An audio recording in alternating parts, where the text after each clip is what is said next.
ശ്രീജിത്ത് വിവരങ്ങൾ വെച്ചു. ശ്രീജിത്ത്, എന്തായാലും ആ മാധ്യമ സമ്മേളനത്തിലുണ്ടായ വാർത്താ സമ്മേളനത്തിലുണ്ടായ അസാധാരണമായ കാര്യങ്ങൾക്ക് മുഖ്യമന്ത്രി മറുപടി പറയുന്നു. പക്ഷേ പറയുന്ന മറുപടി ഇന്നലത്തെ മറുപടി തന്നെയാണ്.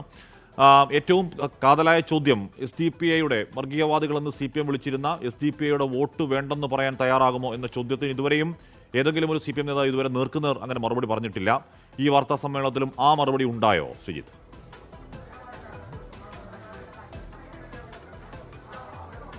ഹാഷ്മി, SDPയുമായി ബന്ധപ്പെട്ട ചോദ്യമായിരുന്നു ഈ വാർത്താ സമ്മേളനത്തിൽ ഉയർന്ന ഏറ്റവും പ്രധാനപ്പെട്ട ഒരു കാര്യം. അതിന് മുഖ്യമന്ത്രി വളരെ സമയമെടുത്ത് വിശദീകരിക്കുകയും ചെയ്തു. SDPയുമായി ഒരു തരത്തിലുള്ള ബന്ധവും തങ്ങൾക്കില്ല. അത് വസ്തുതാവിരുദ്ധമായ ഒരു പ്രതികരണമാണ് SDPയുടെ സംസ്ഥാന അധ്യക്ഷനിൽ നിന്ന് ഉണ്ടായത് എന്നാണ് മുഖ്യമന്ത്രി പറഞ്ഞത്.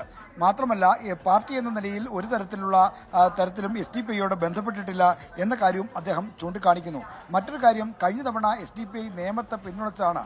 അതിന് നിയമത്തെ പ്രത്യേക സാഹചര്യം കൂടി പരിഗണിക്കണം എന്നാണ് മുഖ്യമന്ത്രി പറഞ്ഞ കാര്യം. അതായത് നിയമത്ത് കഴിഞ്ഞ തവണ BJP ജയിക്കും എന്ന് വരുമ്പോൾ അവരെ BJP തോൽപ്പിക്കണമെന്ന് കരുതുന്ന ഒട്ടനവധി ആളുകൾ ഉണ്ടായിരുന്നു. അവരെല്ലാം ഒരുപക്ഷെ BJPയെ തോൽപ്പിക്കാനായി ശ്രമിച്ചിട്ടുണ്ടാകാം.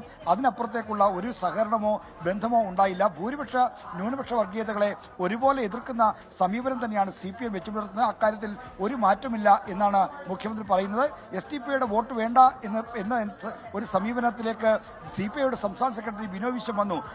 ബിനോയ് വിശ്വം പറഞ്ഞത് മതവാദികളുടെ വോട്ട് വേണ്ട, മനുഷ്യന്റെ വോട്ട് മതി എന്ന്. അങ്ങനെ പറയാൻ CPM എന്തുകൊണ്ട് തയ്യാറാകാത്തെന്ന് ചോദിച്ചപ്പോൾ മുഖ്യമന്ത്രി അദ്ദേഹത്തിൽ നിന്ന് എഴുതി വാങ്ങുക, എന്നിട്ട് ഞാൻ പറയണോ എന്ന് മറുപടിയാണ് ഉണ്ടായത്. അതായത് SDPയുടെ വോട്ട് വേണ്ട എന്നൊരു സമീപനം CPI സംസ്ഥാന സെക്രട്ടറി ബിനോയ് വിശ്വം എടുത്തതുപോലെ ഒരു കർശനമായ സമീപനം ഈ വാർത്താ സമ്മേളനത്തിലും പറയാൻ മുഖ്യമന്ത്രി തയ്യാറായില്ല എന്നതും ശ്രദ്ധേയമായ കാര്യമാണ്.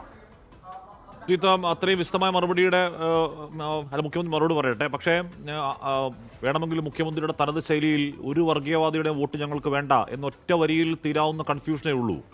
ആ കൺഫ്യൂഷൻ CPM തീർക്കുന്നില്ല എന്നതിനർത്ഥം SDPയുടെ വോട്ടുകൾ CPM കാംക്ഷിക്കുന്നു എന്നത് തന്നെയാണ്. അപ്പോൾ അത് ഞാൻ ഇത് പറയുന്നത് അത് ആശയപരമായി ശരിയോ തെറ്റോ എന്നത് മറ്റൊരു കാര്യം. ഏറെ നെക്ക് ഫൈറ്റുള്ള ഒരു തെരഞ്ഞെടുപ്പിൽ ഈ പറയുന്ന രീതിയിൽ ഈ പല മണ്ഡലങ്ങളിലും 10,000-ഓളം വോട്ടുണ്ട് എന്ന് SDPI വെറും അവകാശവാദമല്ല, തദ്ദേശ തെരഞ്ഞെടുപ്പിൽ അവർ തെളിയിച്ചതാണ്.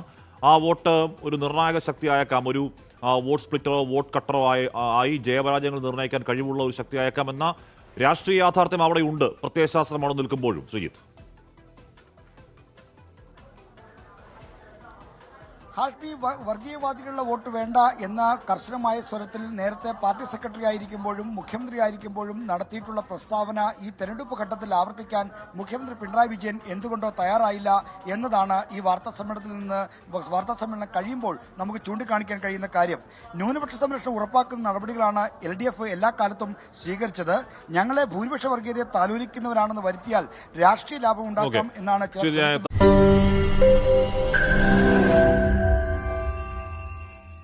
ലോകത്തെവിടെയായാലും ഏത് സമയത്തും 24 വാർത്തകളും ഓഗ്മെന്റഡ് റിയാലിറ്റി പാക്കേജുകളും എക്സ്പ്ലെയിനറുകളും വിശദമായി കാണാൻ ഞങ്ങളുടെ YouTube ചാനൽ നിങ്ങൾക്ക് സബ്സ്ക്രൈബ് ചെയ്യാം.